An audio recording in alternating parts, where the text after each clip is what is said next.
Yo, Elliot!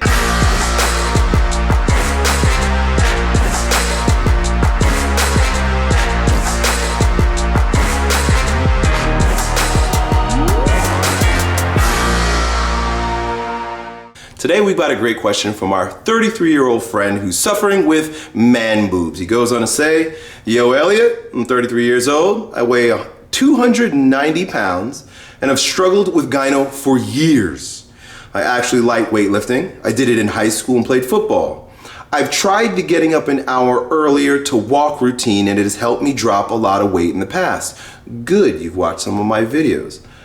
I'm struggling still with the consistency on that, okay? My problem is when I lift, my gyno appearance is more noticeable, I guess because the muscles push it out. Yeah, so you can imagine, those of you who are familiar with gyno, it is the buildup of the tissue underneath the nipple, particularly in the male in this situation, and it looks perky through the shirts. And if you're building up muscle, our buddy's building up muscle underneath the gyno, the tits look a little bit more perky, and you're not going for the perky tit look, right? You're looking for the pec look.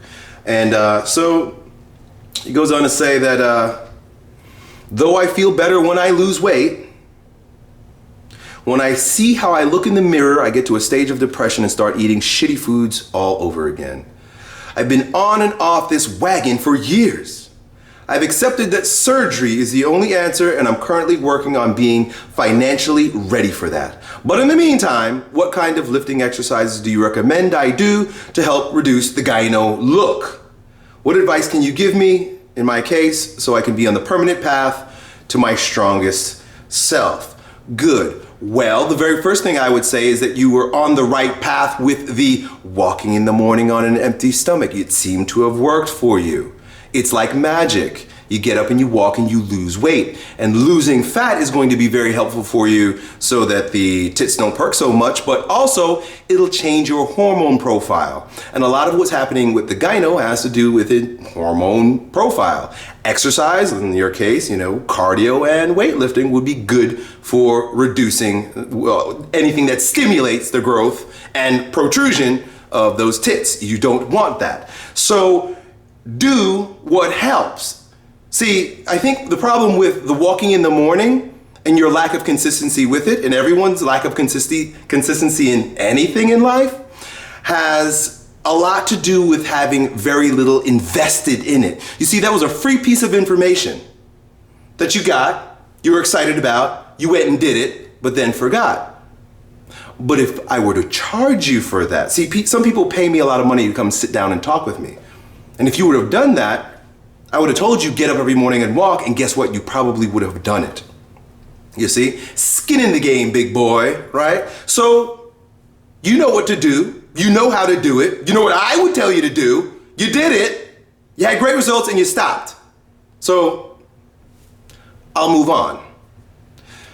I figured I'd offer you a little perspective on this anyway, right? Because you know the answer to it. You know what will help.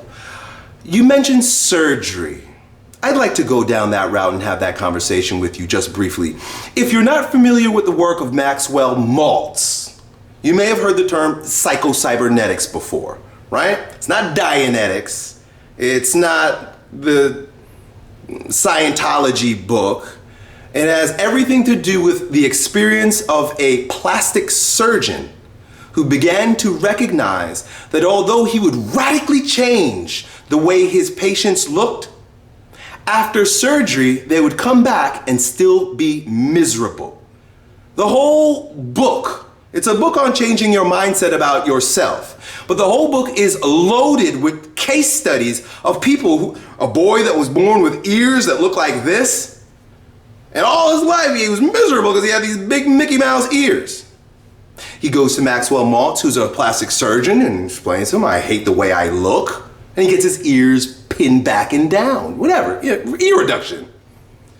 He comes back and he's fucking miserable. He still hates it. He looks in the mirror and he can't stand the way he looks. There's another story about a woman in there, same thing with the nose. She had her nose fixed like 4 fucking times. Each time she hated herself more. The point of the book, the point of the story, the point of me sharing this with you is that no matter what you do on the outside, if you are feeling ugly, being ugly, then there's going to be nothing but ugliness reflecting itself back to you in the mirror and the world around you. It's a choice to love yourself. It's a choice to be beautiful.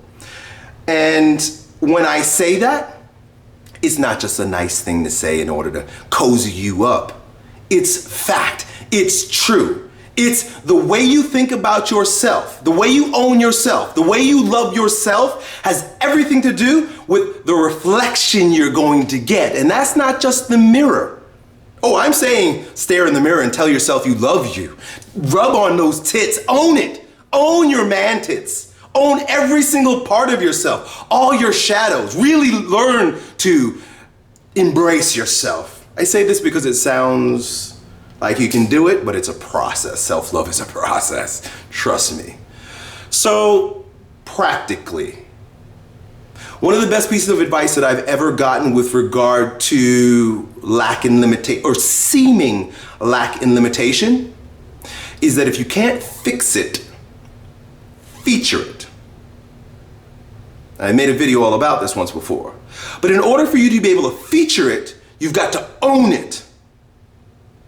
And in order for you to own it, you've got to love it. And it is you. When you say my man boobs, you're really talking about yourself. A lot of times what we do is we create separation between our idea of who we are and who we should be and what is real. So we call things like my sickness, my cancer, my diabetes, my man boobs, to create distance between the ego and the truth of who you are. But you say, this is all me and I love every bit of it. Yes, this is me. Kiss your man boobs. Love your man boobs. Feature your man boobs. You know how you end up featuring things that you can't fix? Showing the world. But first you gotta show yourself. And the beautiful thing about the reaction that you're getting from what you see in the mirror, you know, that depression that you go into when you look in the mirror, you don't have to do that. You don't have to become depressed. You could choose to be self-loving in that moment you look in the mirror and you see something that is not lined up with your ego's idea, your ideology, your idol about what should be. You look in the mirror and you love all of it.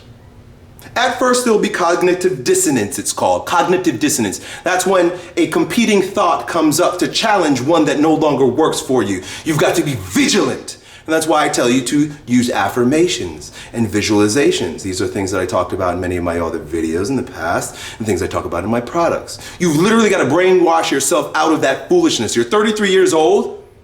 The man boobs aren't going anywhere, and if you're spending your life trying to earn the money so you get rid of the man boobs only to turn around and find out that self-love is what you need, you're wasting your time, brother. And I say this all from compassion.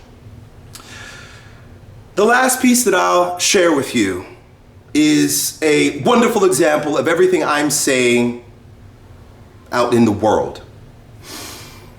Of course, there are many, many, many different examples of this, but I happen to have been lucky enough to meet a man named Sean Stevenson. And if you Google him, look him up on YouTube, he is a professional inspirer, motivator. He lifts people up and he has no arms. You'll get what I'm going for when you take a look. You've got man boobs, he has no arms. He has no legs, or very little ones.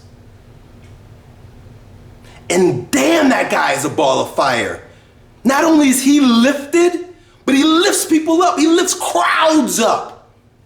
That has everything to do with his sense of self-worth, self-love, self-acceptance, owning himself and featuring his shit. And nothing to do with how he looks. Done.